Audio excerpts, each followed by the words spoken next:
Derivatives trading involves substantial risk of loss and is not suitable for all investors. Past performance is not necessarily indicative of future results. So stressful when the world's on fire. Good God. I can't look at this, guys. Like, my strategy is you buy it and you hope that you got a good spot. Yeah, but we all think you're crazy. You don't fight this. No way. The markets are freaking out and you don't think that anything is wrong? Come back tomorrow and I'll lose it all. Should be fun. All right, guys. It is Wednesday already. Can you believe it? But that's what you get when you have a shortened holiday week. And if you come over here, it looks like they are pretty much completely rolled over into the September futures in the treasuries. So if you've not rolled over, I would highly recommend doing so. Let's come over and check the charts. So yesterday ended up being a pretty good day. 2-year auction went well, and overall the treasuries got boosted from the headlines that came out of the Central Bank of Japan. Now, overnight, there was another auction in Japan, this time a 40-year auction, and it was not very good.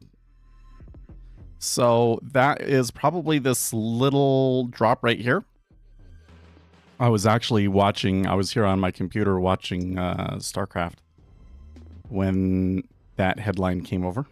So, but it looks like since then we have bounced back up. So that's looking pretty good. I'd like to see us back above that 19. We'll see what happens. Here's the S&P 500 looking pretty good. Recovering its downside from late last week.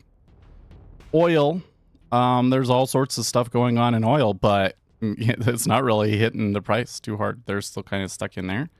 Gold and silver, well, you know, they've been struggling, but I don't see anything too particularly interesting this morning with it. Copper continues to be in this back channel as it gives up the gains that it made on the 25th. Japanese yen, here you can see, so there was, well, not too much affected over here in the Japanese yen. And of course, last, Bitcoin, not doing much of anything interesting either. Well, now, so, you know, we are definitely into what looks like a quiet week. Let's see here. So for today, we have a 5-year auction and we get FOMC meeting minutes. So let's talk about that really quick. The issue that I see with the FOMC meeting minutes is that the Federal Reserve meeting, the last Federal Reserve meeting, happened before this latest slate of inflation data. And now, you know, yesterday the consumer sentiment was good. Some of the hard data was good.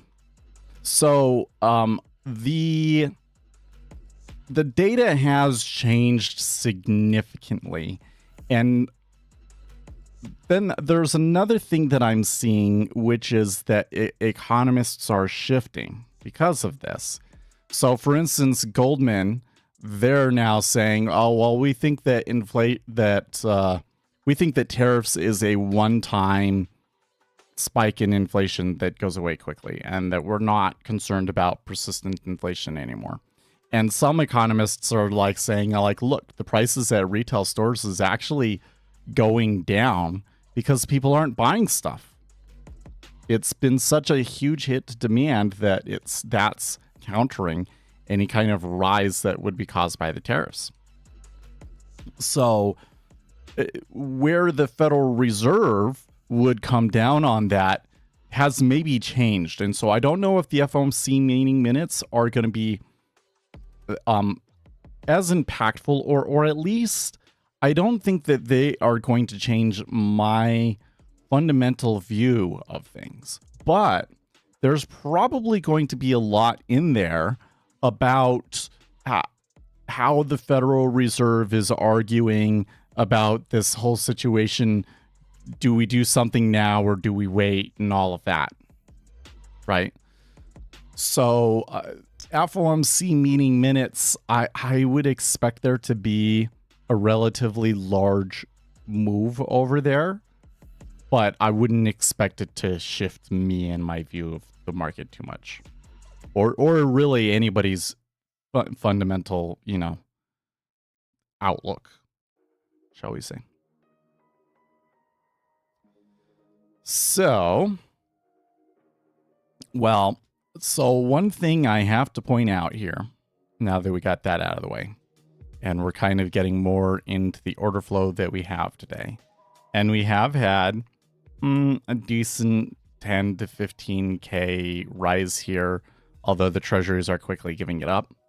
But the thing that I'm noticing is that there is some pretty thick liquidity on here in CN. It is not at every price. So like 35 to 40 was kind of what we were seeing before the roll. But now we're seeing 47, 45, 5,000 at some spots. So there's definitely something going on here with the new contract in liquidity. And that is particularly curious given that we're going into the summer, and the summer usually has really terrible liquidity.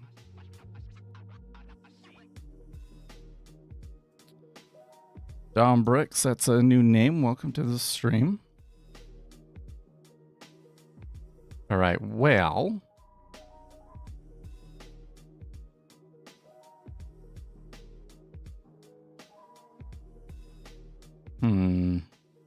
German Chancellor Merz says prepare for a longer war as Germany steps forward as key backer of Ukraine. And asserts that Putin actually views peace talks as a sign of weakness. We should talk about this too, because kind of sounded to me like yesterday, Donald Trump was saying, you know what, I was wrong, screw Putin. Like, he sounded frustrated. A lot of people were like, oh, we were trying to read between the lines, all this. All I took from it is he's really frustrated with the Ukraine issue, and it is not going the way that he was hoping at all. And it is a little concerning because then Russia came back and was like, well, what are you going to do? Start World War III? Dude, he would do it, okay? Don't give him ideas, please. I'm a little bit on edge because of the Ukraine thing. In terms of like world politics.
Oh, I need to turn off the speakers.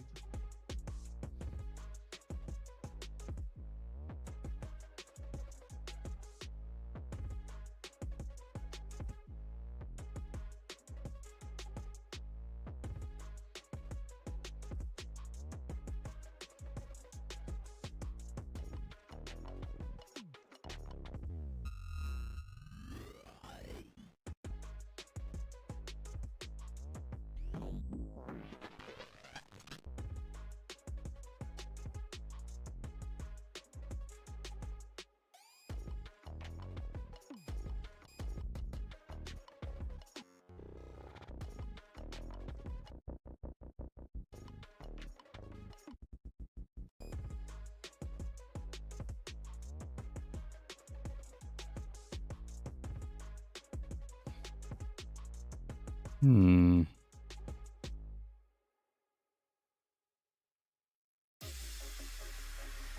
wondering here, when I come back and I look at this, granted I have ZB is zoomed in quite a bit more,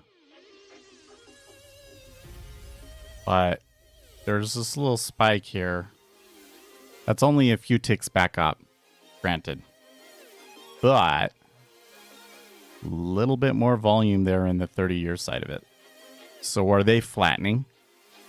Which is, if we were steepening through all of this kind of period where treasuries looked really, really pressured, and now we are either mean reverting or reversing that trend, shouldn't we expect to see it flatten? So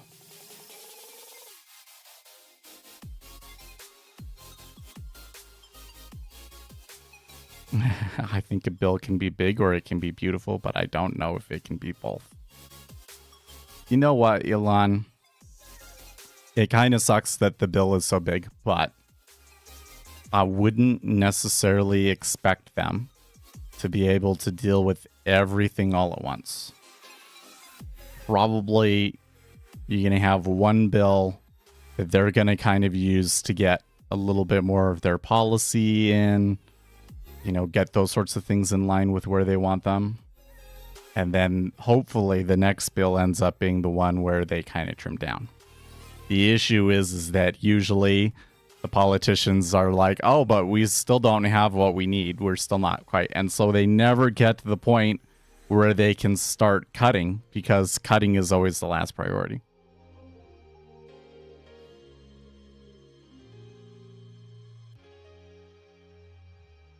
Wow, Kathy Woods ARK Invest bought $4.7 million worth of NVIDIA ahead of earnings. Oh boy. Octavia's mentioning Uzi in the house. Well, I think he's been in the house all week. I just don't think he said anything. And to be honest, it was kind of a boring session yesterday. I left before the consumer sentiment news, which ended up being pretty big, right?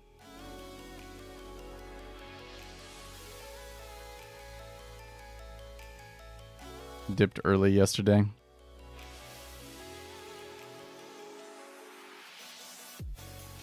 I want to dip early today because we didn't get to bed on time for starters. I was a little frustrated because, like, you know, I got all ready and then I came down and they were like eating Nutella. I'm like, so you haven't made any effort whatsoever to go to bed. But she didn't realize what time it was. I was like, it's 11 o'clock. She's like, oh, didn't know. I think she had that thing where, because she worked yesterday, you know, she was flying in. Apparently there's this, what do they call it? It's this like procrastination sort of a thing where like your mind doesn't want to go to sleep because it feels like it didn't do anything that day. Something like that. Anyways, but then one of the kids like woke up early. We thought that he was throwing up, but he was holding his foot. So like, I guess he stubbed his toe in the middle of the night or something. I don't know, but it woke me up. So I'm super tired. I really want to just go back to bed.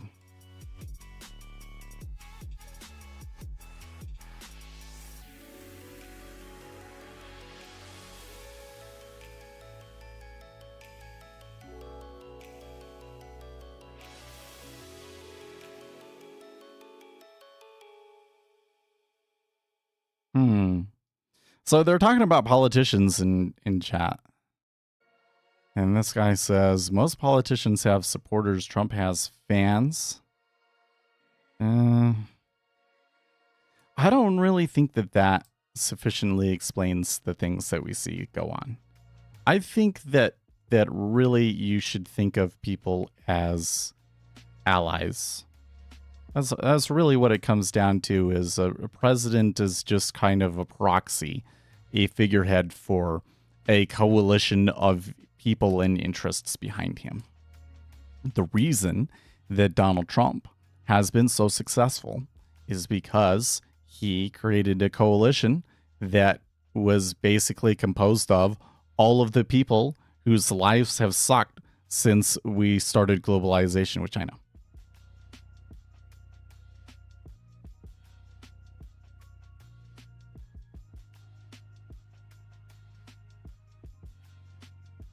Because, like, who has benefited in the economic regime that we've had? Walmart and big tech companies, the coasts. So the people that live in those coasts and they've gotten wealthy from it, they're really invested in the status quo, and pretty much everybody else wants it changed.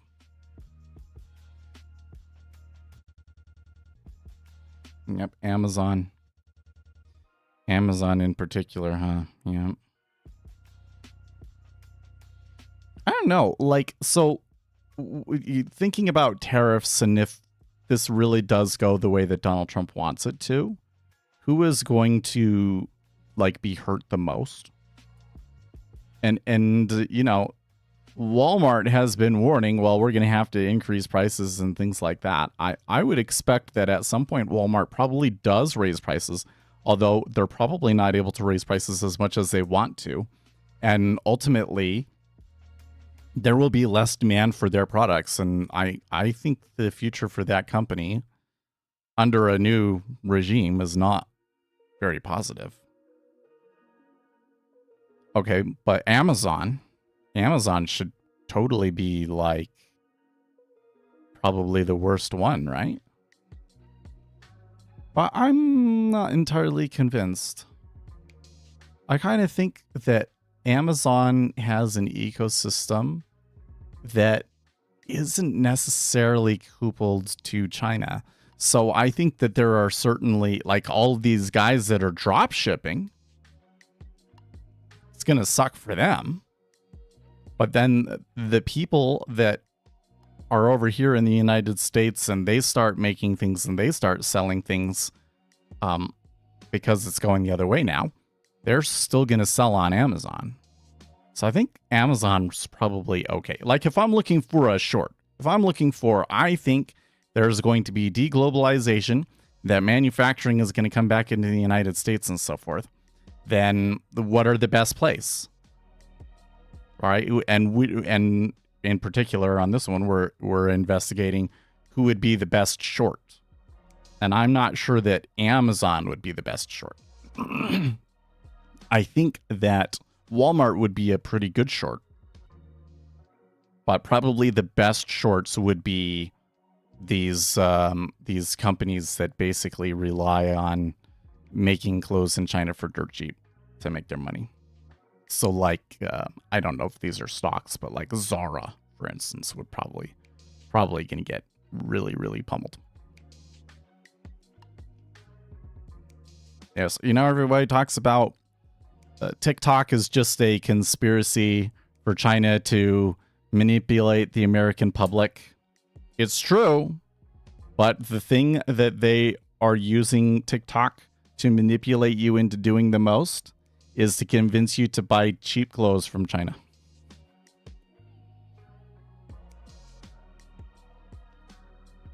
Oh my gosh, does TikTok push the clothes?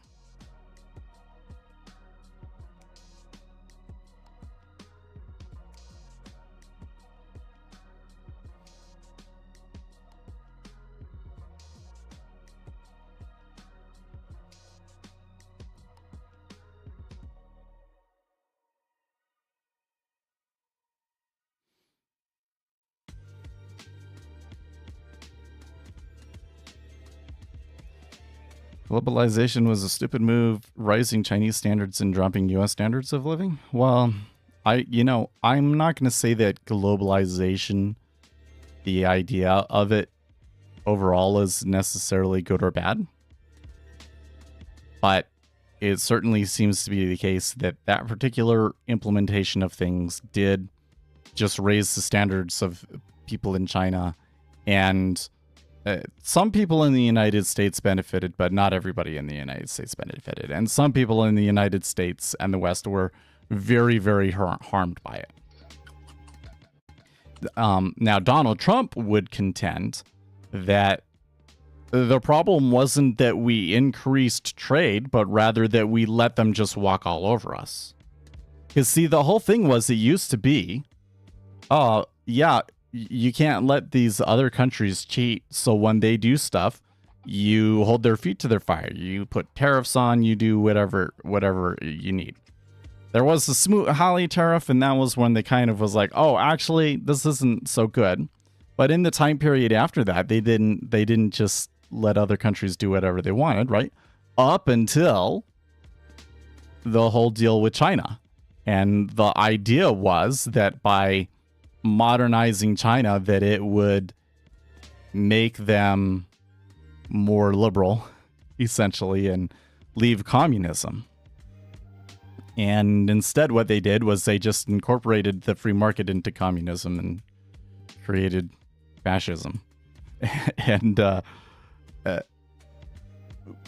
anytime that China cheated, they would say, well, we shouldn't do anything because that would reduce trade. And in the long run, it'll be better for us if we just don't do anything to maximize the amount of free trade. And you can see, like, the effect of that, like it increased the amount of free trade significantly, and it increased global growth significantly. But it siphoned growth from the United States to China, and it hurt some people in the United States. And then you look on top of that the United States has kind of, ever since the 2008 crisis, been undershooting its growth targets. Yeah, did not end up being a good deal for a large portion of the United States.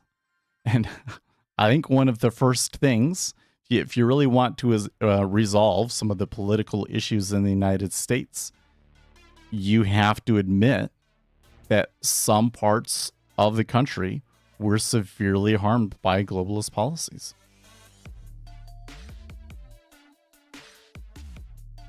That's why these people, they have a hard time understanding why Donald Trump has such ardent supporters and all of it, and they think that it's all just he's a charismatic leader and yada, yada, yada. But I think that in order to get a charismatic leader come in and take over like that, people have to have a legitimate grievance in the first place.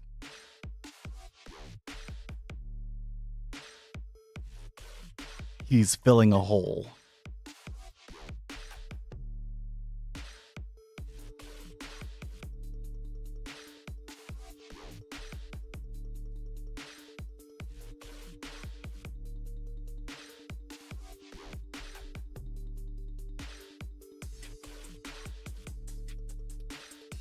Like, why don't we just have a country where everybody can be successful instead of being like, oh, those yokels that live out in the country, screw them.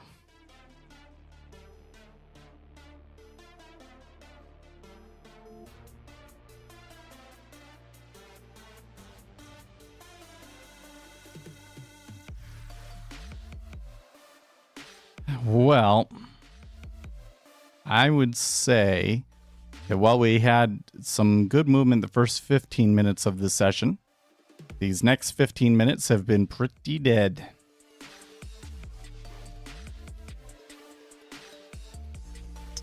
And, well, there is still a decent amount of level 2 activity, so I don't think I should give up on it. There's an interesting downtick, in fact.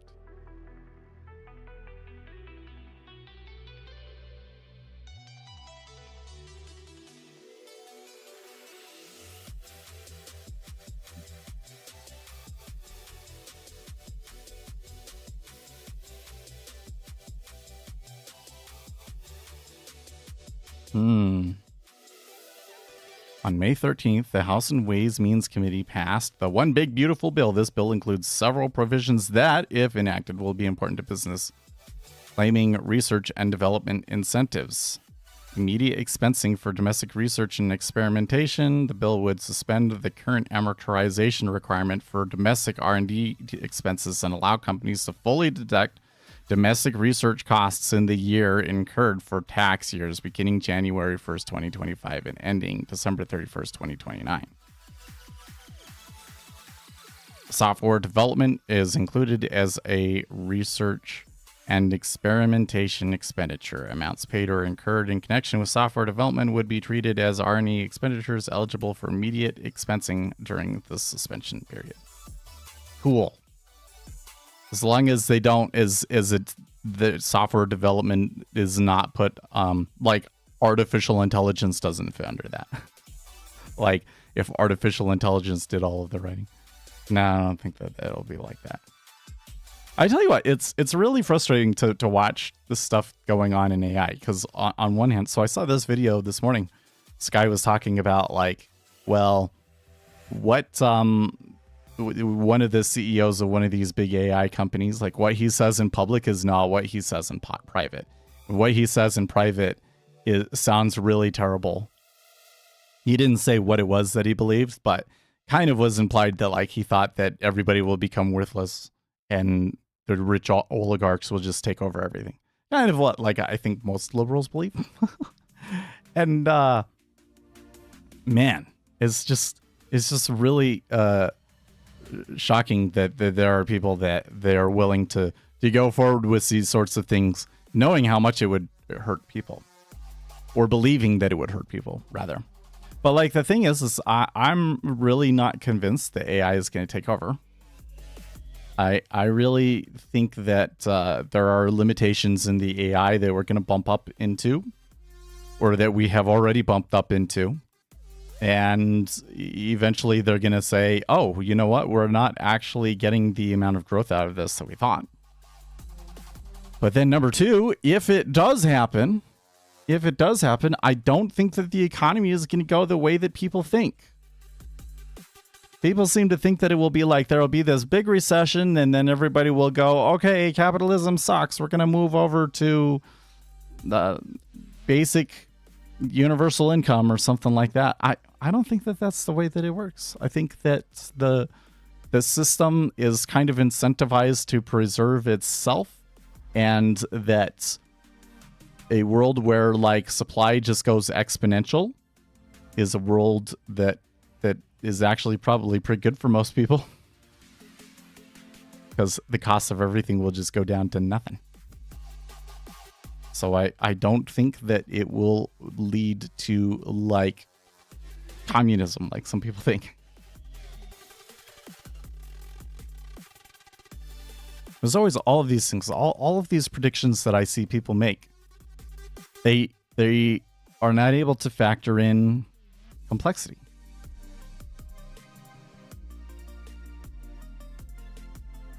They are back at the lows again. There's a big iceberg there at 12.5.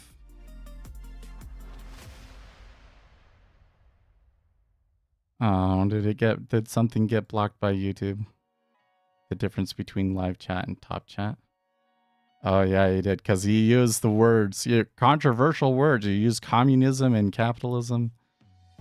It really did turn out to, I know I'm not the only person that has said this, but it seems to me that there are more parallels between the government in modern day China and World War II Germany than there is between the United States and World War II Germany. Because it was essentially like there were private businesses, but they had to do what the state said, and the state basically gave them sanctioned monopolies. And like that's exactly what happens in China. It's like the same economic system, essentially.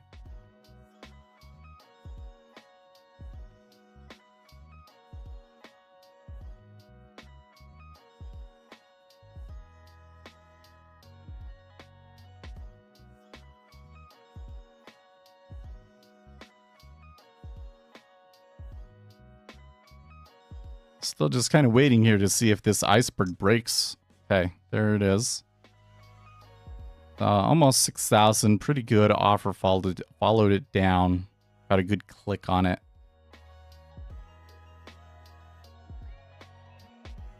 top chat filter is weirdly random. Well, I think a lot of it has to do with you've never commented before. So it's like if you've never commented before and then you include the wrong keyword in your comments.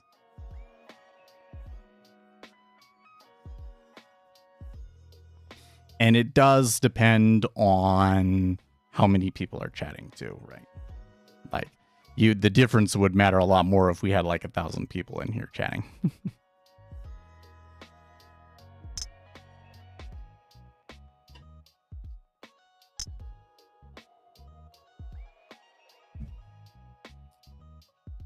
Okay.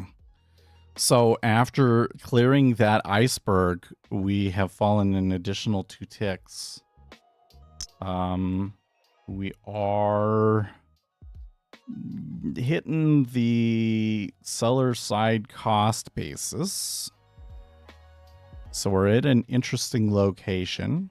Looks like we've erased most of the cumulative delta that we had on the way up as well. Not entirely sure what the driver is. On the same token, we're not really seeing the spread change. This kind of thing right here where we're saying like, are they flattening? Didn't play out.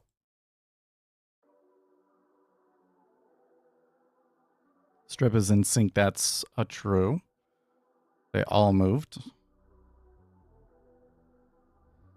We are seeing the Japanese yen decline, so it may be related to the decline in the yen and the rise in the dollar. Because I would say that the net change in cumulative delta is still kind of similar to what we've been seeing for the past 2 weeks, where you can get relatively big moves on like even 10,000, right?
Okay.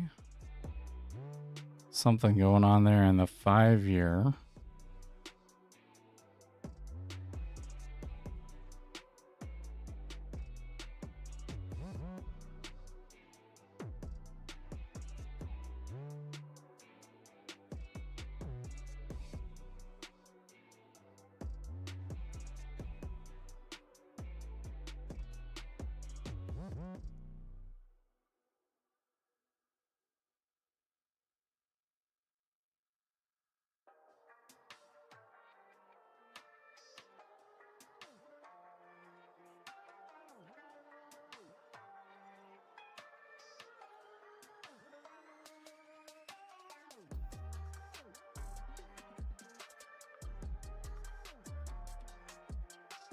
Michael Saylor's strategy bought 427 million worth of Bitcoin. Oh my gosh.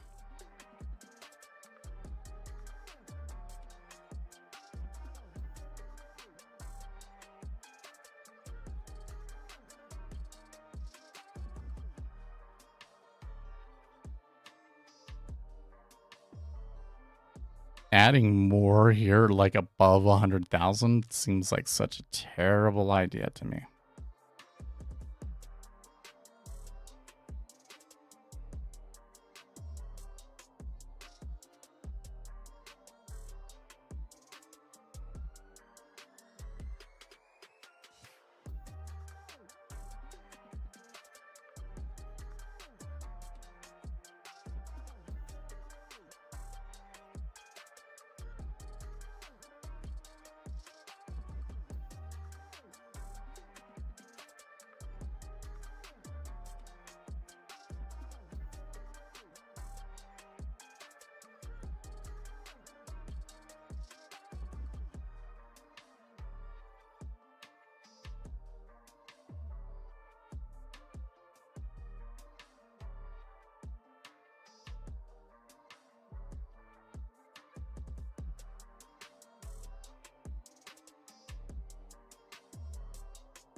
There's 11, but they're not hitting 10.5. Sure, they probably will. 14. Didn't scare anything. Pretty good offer, though. Like, their reluctance to hit 10.5 in this situation is a little disconcerting to me. I might just need to give it time.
Really looks to me like this is yen driven.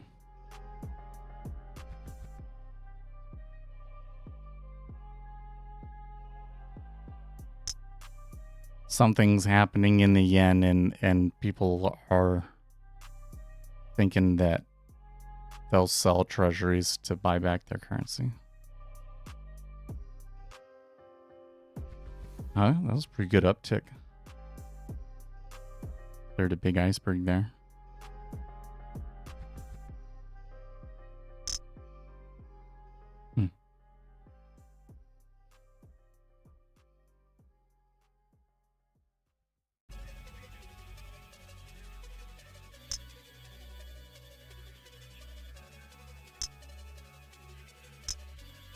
Yeah, so what I'm seeing right here is some reversal signs that don't really fit in with the context very well.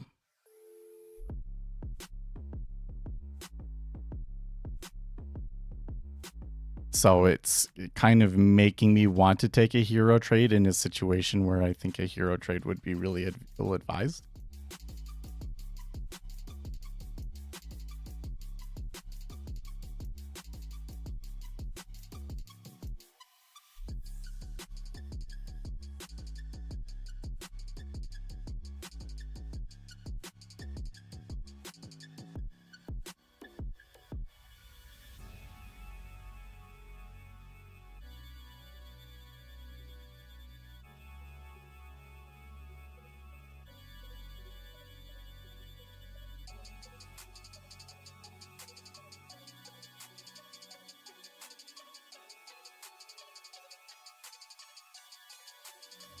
VPOC ship. So I wonder, is that actually a VPOC shift if you look at the extended session? Because they spent a lot of time here in this area before the start of the pit session.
Still having a little bit of trouble attracting market orders at that bid, but need some. What do you mean by that? It's a 5K iceberg, not a large enough order for you, and doesn't count.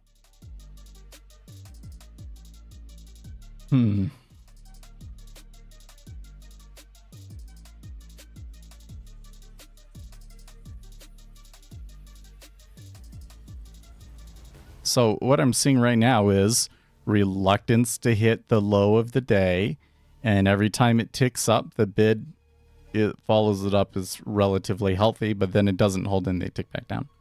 So I'm kind of getting some signs of like a reversal sort of a thing, but I kind of feel that it's a trick, and that was most likely to happen is we get pinned to 10.5.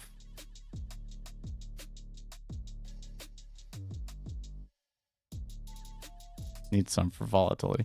Well, it does. It also seems to me that we're not really seeing the big players moving in treasuries. I do believe that this move is largely being driven by the yen. The yen has pulled back a little bit, and that's where we've kind of been in this trough now.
Looks like an offer iceberg there. We should keep in mind, again, it is a 5-year auction today, so we probably should expect to see the icebergs out in force.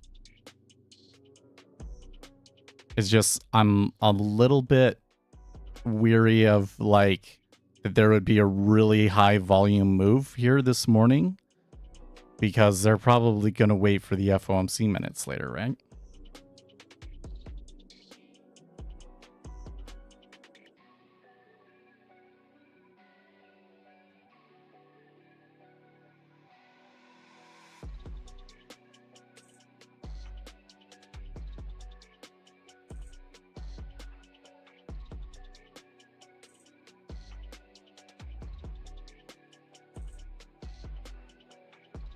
I was kind of looking over here, and most of the instruments on my screen here, except for the S&P 500, but pretty much everything else kind of seems like they're at possible interesting inflection point. So oil has been on a nice little rally. Gold just had an extension lower in reverse.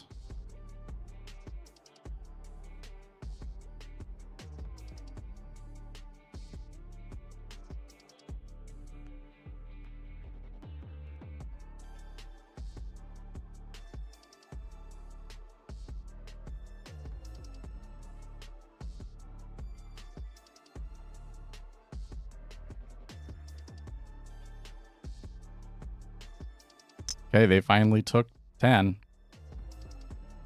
3,000 came through. On that one, am I seeing new lows in the Japanese yen? I'm not.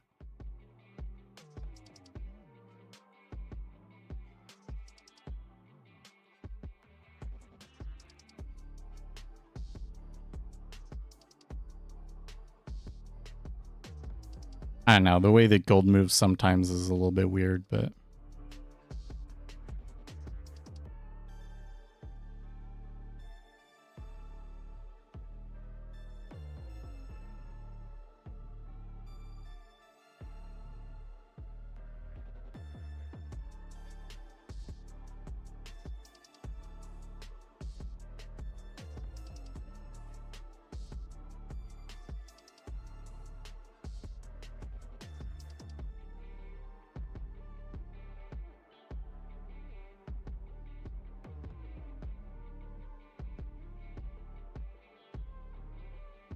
okay.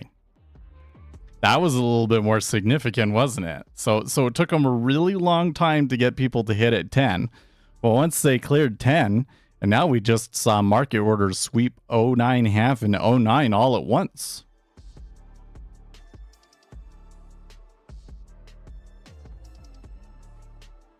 So this thing's got a little bit of velocity behind it. And that was about 5,000 contracts net too.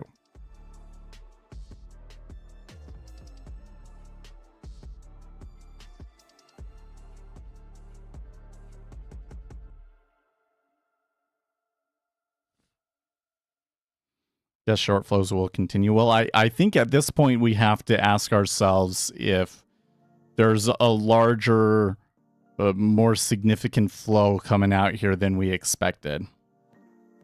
And I would, my best guess would be that it would have to be trades placed based on the 40-year auction. The 40-year auction in Japan overnight going poorly. So now the short specs are back.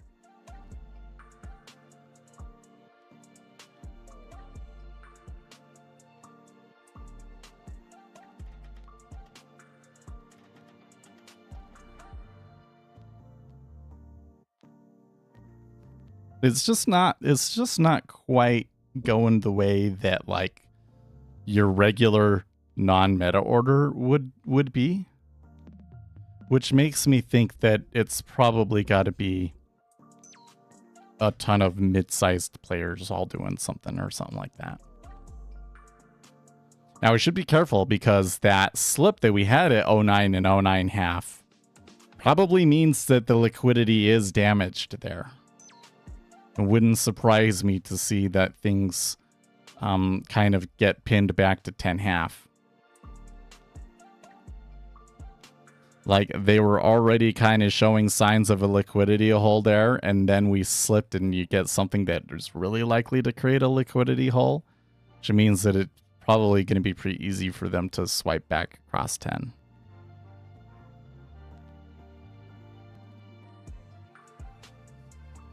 Sorry, 9. Well, if you got the short from 15 or 16, it was a great trade, right?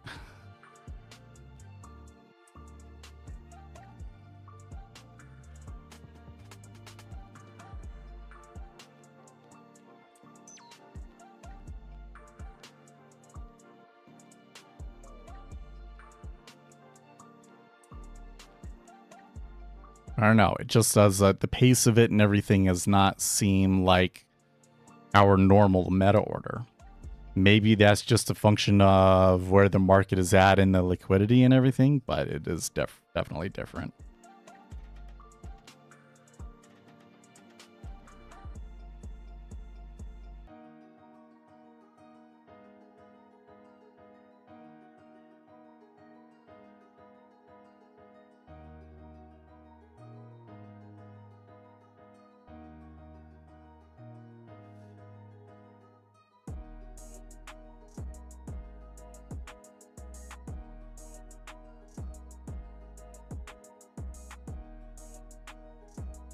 Yeah, carry trade unwind.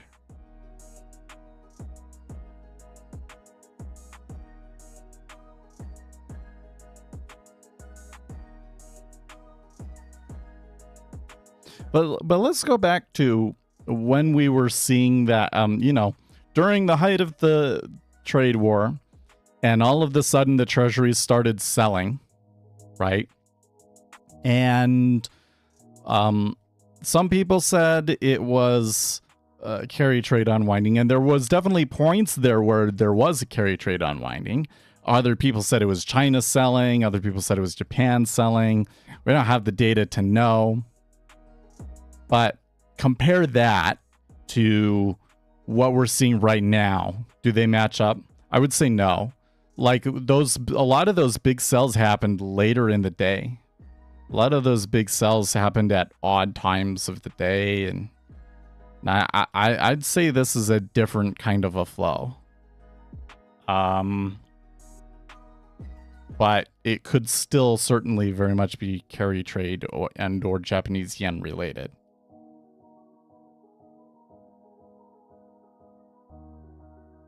I would say it seems unusually uncoordinated, you know?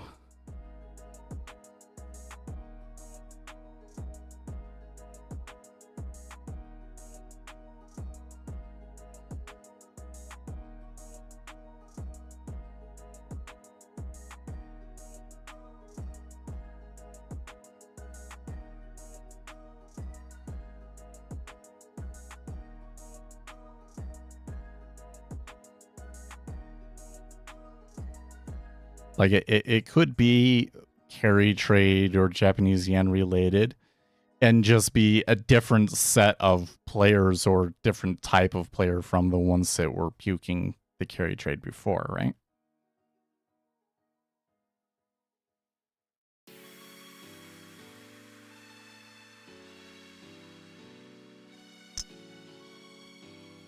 So I don't know, this kind of reminds me of something. So during this whole kind of saga that we've been having with Japan, where people aren't buying Japanese bonds, and that's concerning to the market. Well, people are coming over and they're saying, well, people aren't going to want to buy US debt. Okay, so explain that one to me. If they're not buying the Japanese bonds and they're not buying the US bonds, then what are the Japanese pension funds buying?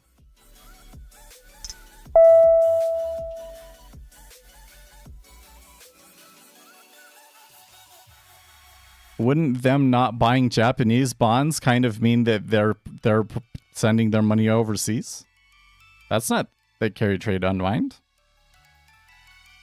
Is it? I don't know. This just doesn't make sense.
Would say that it definitely feels like the shorter end of the curve is what's dragged us down.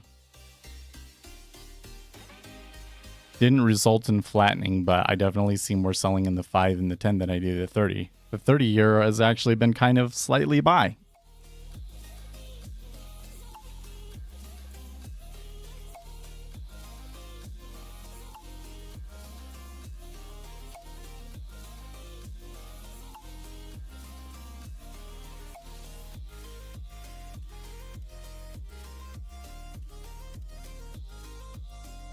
It's too hot in here and it's making me sleepy.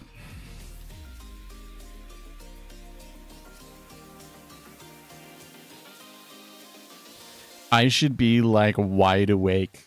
There's interesting stuff happening in the 10-year and I just feel like I'm gonna go.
Okay, well, they've recovered the 10.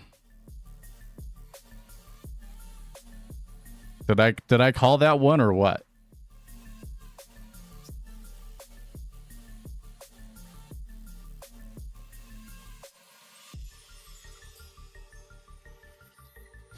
So now I think we wait and see if there's another leg or if the reversal comes in. So this is a period where we do need to be a little bit cautious. In fact, I'm going to clear the inside here. We want to be careful that we would be vulnerable to a large buying flow coming in and really spiking this through at this point. But it's likely that 10.5 is kind of the center point of this liquidity hole. So we wait and see if another leg comes in later. Unfortunately, I will probably be gone if another leg comes.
Yeah, they got a good bid at 10.5 and clear at 11.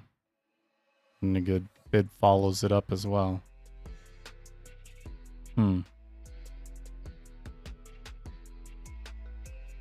Oh, you know what? I did not see this. I tell you what, I just don't pay attention to this thing enough, do I? So when we were coming down, when we were right here, I pointed out that we were at the seller's cost basis, and I'm like, that's kind of interesting. But where we're at an interesting location doesn't mean that we'll stop there. Like, it kind of seems to have this hard time of telling, like, when it's going to bounce. But then, like, when it does bounce, it does it to the tick. It's just, they went all the way to the stop out zone. How crazy is that? So this down move was pretty aggressive down move. They go all the way from there down to the stop out zone.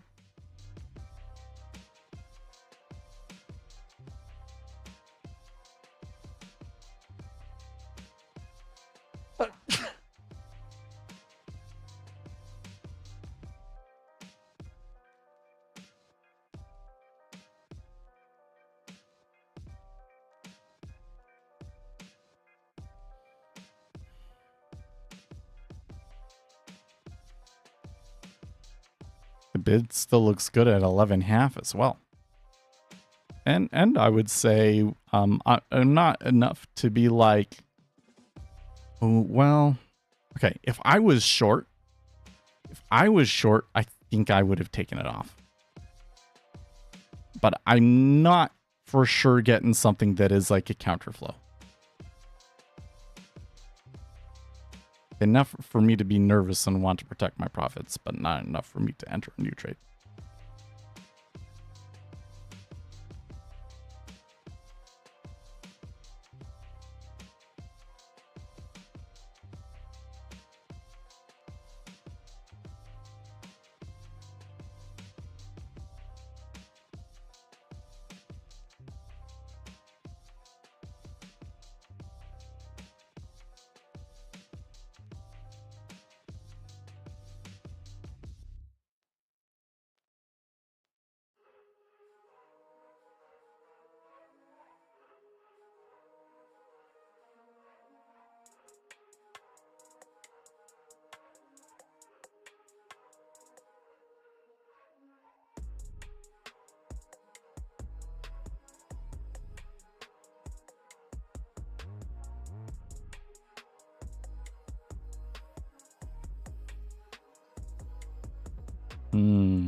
Okay, so it did that buy flow did collapse pretty quickly, didn't it?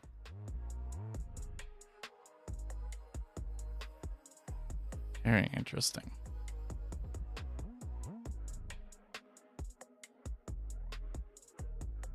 I think we can say that while we had a pretty decent flow and a pretty good move, it has been a pretty unpredictable flow. Oh, you know what? It didn't even have my robot on. Hell, and it's probably too late to try and debug it. Oh, you gotta remind me tomorrow. I wonder if it would have traded this well. I think that the robot actually probably would have caught some of that short.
Okay, I'm going to recenter here.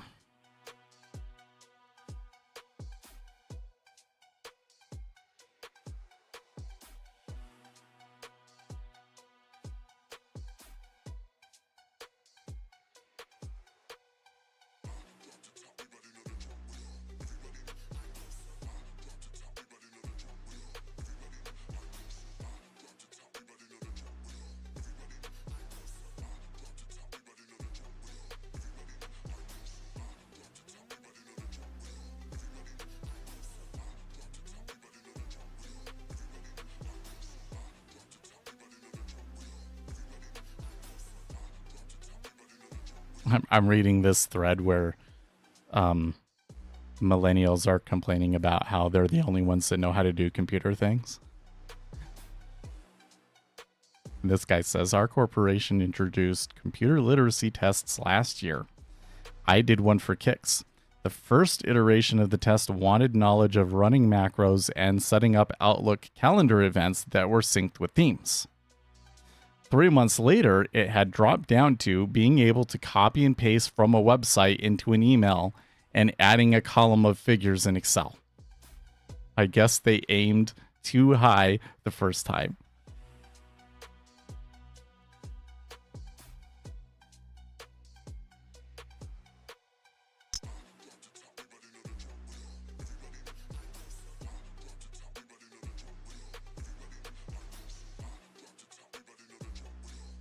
It's kind of funny. My 5-year-old toddler, he knows how to do so much on my computer. I don't know how he knows.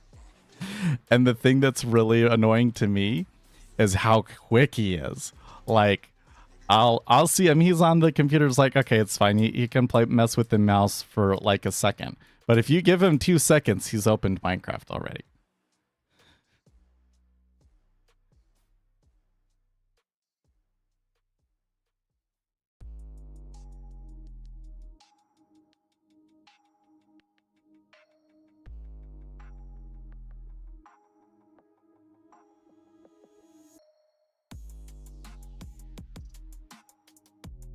People think kids and the like are going to be good with tech. I have a job that showed me the average kid who has had tech all their lives, they don't even know how to open the settings usually. Yeah. Well, I think that there's 2 points here on this, right? The popular point is that because the kids grew up with iPads and everything and technology that was extremely intuitive and just works, they never had to deal with more sophisticated technical problems where you actually have to debug things and sort out what's happening and stuff, right? But the other thing is that there has always been a group of people that for some reason they just don't care. So I can remember millennial peers, most of them weren't into computers. You know, most of them didn't know how to do things. I have to show my wife how to do basic things in Windows.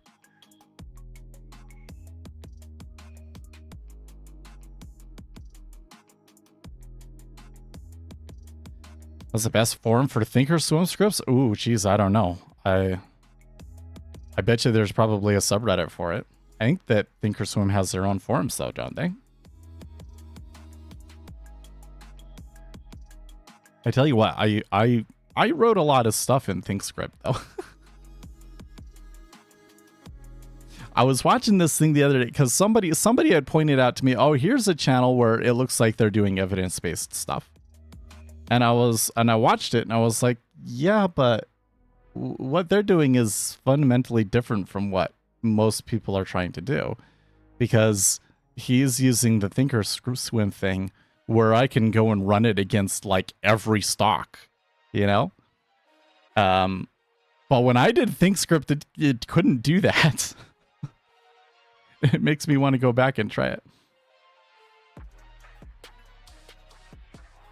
The last thing I remember on the last ThinkScript that I had done was they had introduced the heat maps. So I had made a heat map version of an indicator.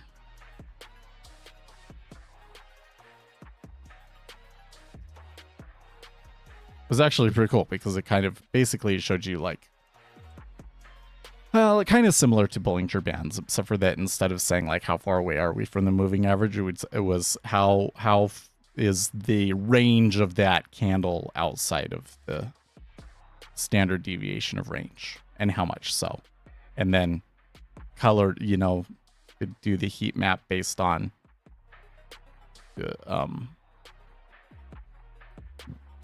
what your look back period was.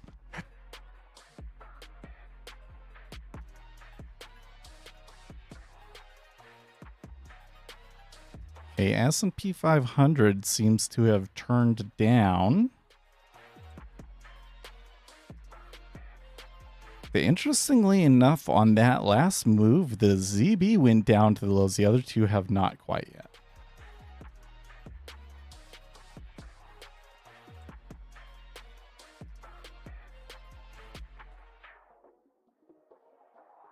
There must be something in the air because this eye is just like not Not happy today. Even after shower and everything.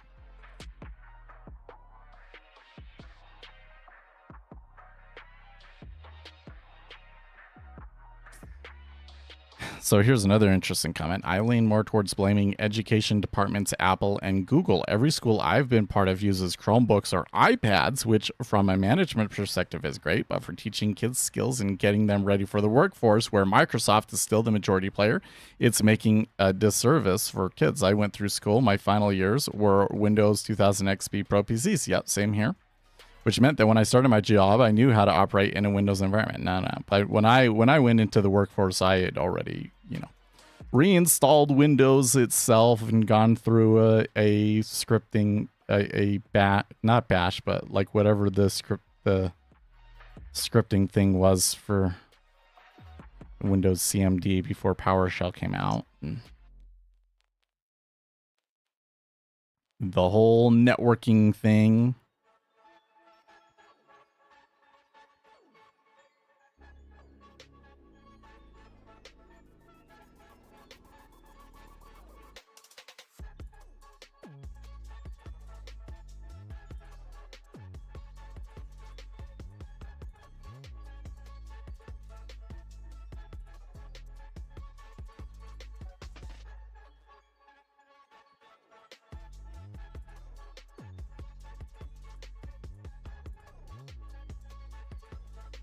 I used to work at a summer coding camp for kids. I have to spend at least a day teaching kids who are supposed to be super tech savvy how a mouse worked, what left and right mouse buttons did, basic keyboard shortcuts, extremely basic Windows navigation, and I'd have to install ad block on all of their computers before allowing them to touch the web browser because they were too stupid to not install viruses within the first few minutes of using the computer.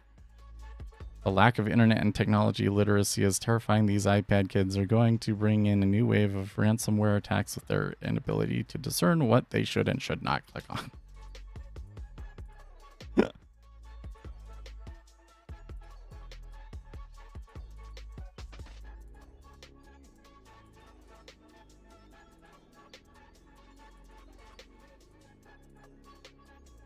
Another observation is that young people will completely half-ass or just skip altogether work that they don't care about, like administrative stuff. Sorry, but some amount of that is unavoidable. Please don't make me nag you constantly. So like, this comes back to the excellence thing, right? Excellence means you always do excellent work, even when you don't want to or you don't have to, because that's how you learn to do excellent work, is you have to practice it constantly. And if you only turn it on for when you actually care, then you're going to find that when you actually care that you don't have the skills to do it. And Gen Z's minds have basically been trained to only do something when they're going to get that little micro reward for it or whatever the deal is from the app. And so they don't know how to push through and do things and do excellent work without the reward behind you.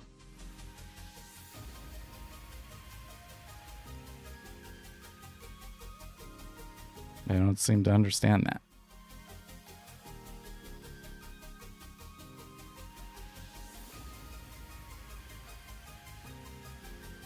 Interesting. I thought that, maybe Bitcoin was going for a little run this morning, but they got chopped down hard and are at their lows again. Getting maybe, so the Japanese yen has continued to be like a sell. There was a little bit of decoupling between these two, though. So I don't know if it's kind of hard to see, but, if you were to look on replay and zoom in or whatever, you can see here's like the low in the 10-year and where the Japanese yen was. So like here and here. And then the ZB moved up and the Japanese yen actually went lower. And then the treasury cut up and went lower again. So But also the S&P 500 is flipped. That's kind of been the big difference. In fact, this right here seems to coincide with where the S&P 500 flipped around. So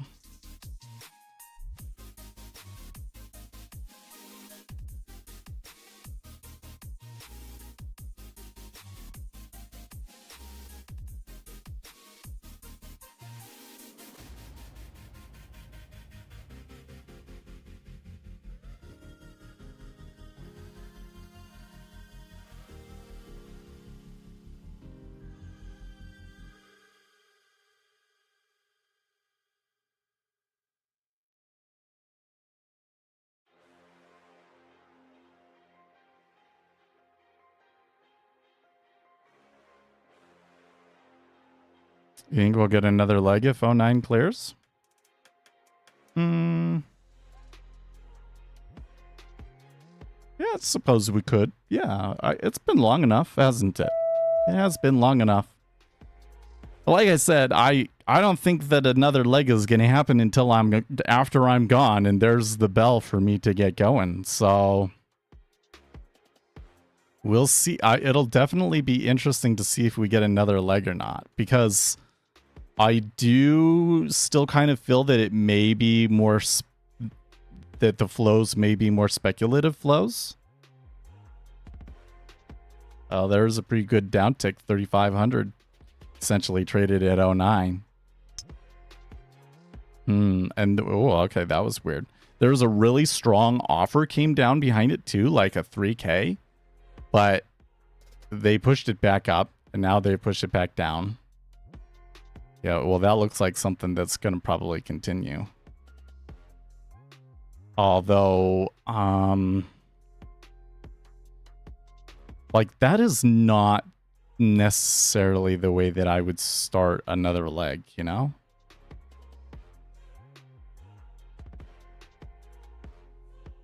Well, maybe it is.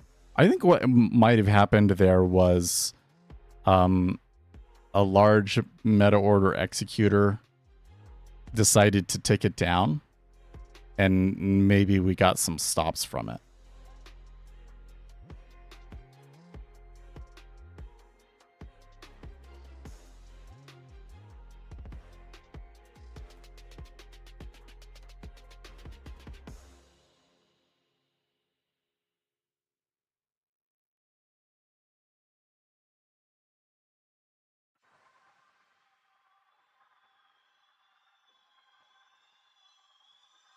Okay, well,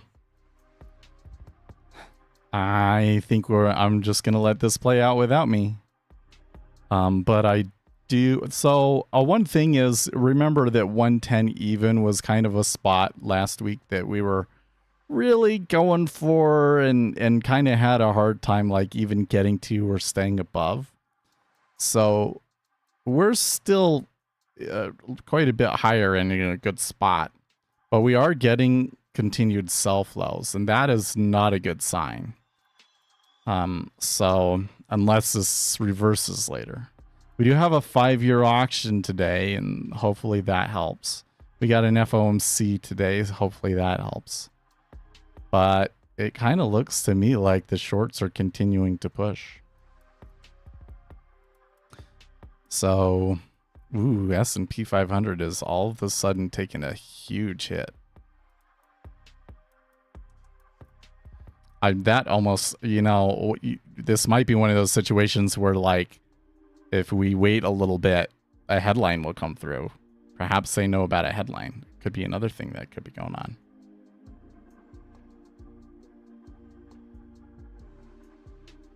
Yeah. It was a great day. I do wish I was been short on that, but there was no way. I didn't see that flow coming at all. At all. This break does look pretty good, though. We'll see how much it gets.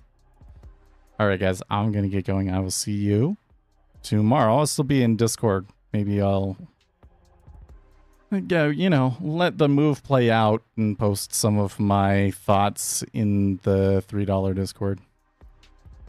All right. Stay